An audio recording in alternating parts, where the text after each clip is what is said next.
Mediunidade e animismo. Que palavra é essa que tantas pessoas falam relacionado a mediunidade, animismo? Será que é uma comunicação de mentira ou algo assim? Vamos falar sobre isso.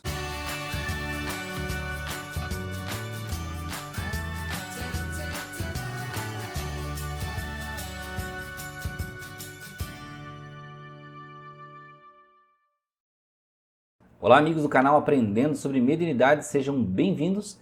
Nesse vídeo nós vamos falar sobre mediunidade e animismo. O que é essa palavra? Porque tantos médiums têm medo, desse famoso animismo, que é uma coisa que tanto se fala no meio espírita, no meio espiritualista, quando se fala de comunicação mediúnica. Primeiramente, quebrando já alguns paradigmas, algumas pessoas acreditam ou, por simples ignorância, não sabem que é assim, acreditam que o animismo ele é uma comunicação de mentira, que você engana, o médium engana propositalmente. Isso está um pouco mais para mistificação. Nós vamos ter um vídeo seguinte falando sobre comunicações de mistificação. Tá? Mas vejam que o animismo ele não é uma comunicação enganadora. E pode-se dizer que quando ele acontece, o médium ele não tem noção dessa comunicação anímica. E depende muito dele fazer uma análise. Então o que ocorre? Como é que é uma comunicação anímica? Muitas vezes o médium lá no centro, ele está sentadinho e ele dá a comunicação dele na mesa, tá? E fala como outra pessoa, conta uma história de outra pessoa, fala de sentimentos que não são assim, tão evidentes que são do médium e simplesmente isso tudo é aceito como uma comunicação. Algumas vezes, alguns companheiros do centro espírita percebem que aquilo é uma comunicação anímica e orientam. Então vejam que essa comunicação que acontece de forma anímica quer dizer que é uma comunicação do próprio espírito do médium. Como assim, Anderson? Como é que pode ser uma comunicação, do próprio espírito do médium? Como é que é isso? O médium tem um espírito separado? Não, é o próprio espírito, a própria pessoa. Só que o que acontece? Muitas vezes nós entramos no estado de transe mediúnico, que é um estado alterado de consciência, e o que acontece? O médium, em vez de ele captar a energia e a personalidade de um espírito próximo, ele capta dentro da sua própria memória de longo prazo, lá no seu subconsciente, essas memórias que são, às vezes, podem ser da infância, podem ser de outra vida, de situações diferentes que aconteceram. Então vejam que é uma memória do próprio médium, porém, muitas vezes essa memória não está consciente, ele não tem isso como uma memória ali acessível para ele, uma memória de curto prazo. Então, quando nós entramos no transe mediúnico, que é parecido com o transe hipnótico, é como se nós fizéssemos uma regressão e estabelecêssemos a vivência daquela personalidade que nós já fomos em algum dia, em algum momento. Então, nós acessamos o comportamento, o jeito de falar, as memórias. Então, é muito curioso. E isso, alguns médiuns, algumas pessoas ou dirigentes de centro espírita veem isso como uma coisa ruim. E às vezes repreendem o médium, você aí está dando comunicação anímica. Vejam que isso nós não podemos repreender como algo ruim. Até a comunicação anímica ela é proveitosa. Nós podemos extrair dela informações, conhecimentos, aprendizados. Na pior das hipóteses, mesmo que você diga assim, mas o médium deu aquela comunicação anímica, mas só choramingando, reclamando, com tristeza, coisa do tipo, como um espírito sofredor. Ainda assim é válido que o doutrinador tome uma postura de cuidar daquela personalidade ali. Porque muitas vezes uma dificuldade que o médium tem hoje como pessoa, vivente, encarnado aqui na Terra, remete a um sofrimento do passado, um sofrimento que aconteceu em outra vida. Então, por isso que é importante conversar com aquela personalidade do médium que já foi encarnada, que é ele mesmo, é ele mesmo, só que precisa se tratar. Qual é aquele sofrimento? É um trauma da morte, é um abandono, é amor, é raiva, é revolta? E aí, se cuidando daquela personalidade ali, daquelas ideias, daquela energia que está vindo, vai se tratar do médium agora.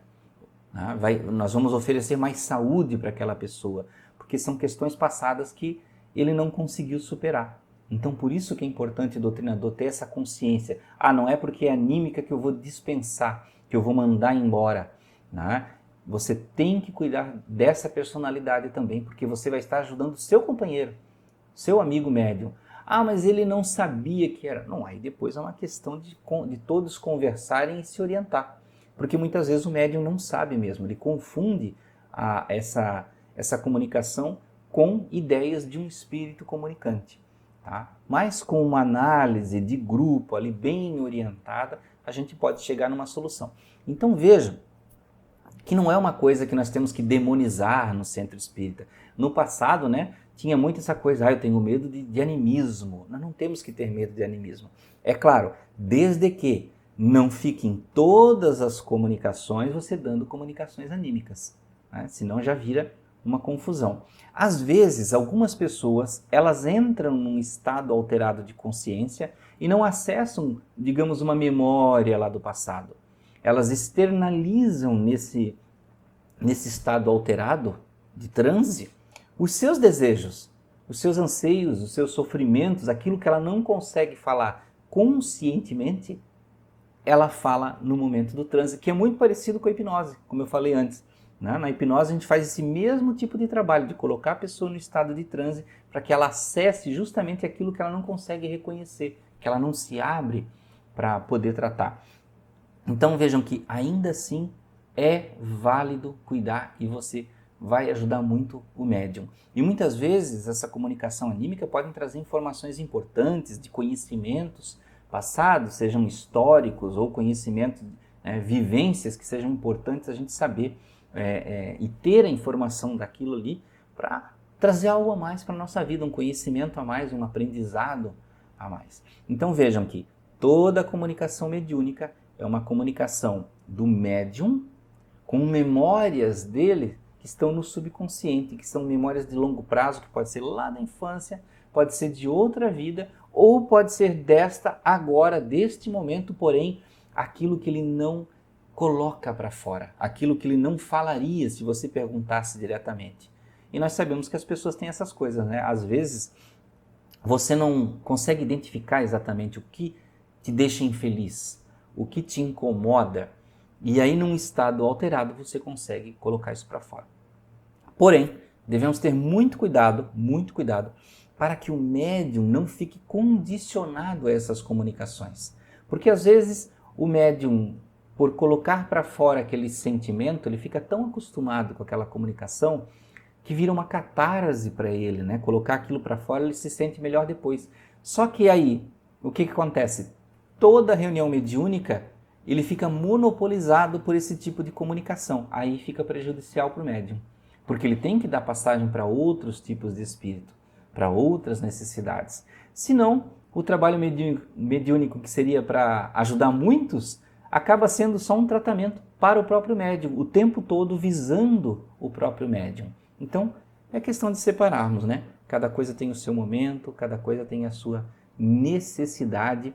E quando nós falamos anímico, só para a gente lembrar o que é esse nome, significa da alma, do ânima, né? Que é da nossa própria alma. Então, lembre-se disso, comunicação anímica nós não temos que expulsar no centro. É uma questão de você cuidar daquilo, tratar aquela situação e aí, dando manutenção, você vai ver a melhora do próprio médium, no seu padrão de vida, né?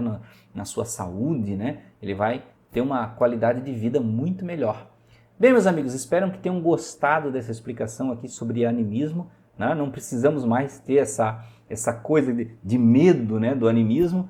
Pode sim ter comunicações anímicas, porém sempre com uma boa análise, com condescendência, com amor, com carinho, tá? E assim, conversando no Centro Espírita, todos nós progredimos, todos nós crescemos.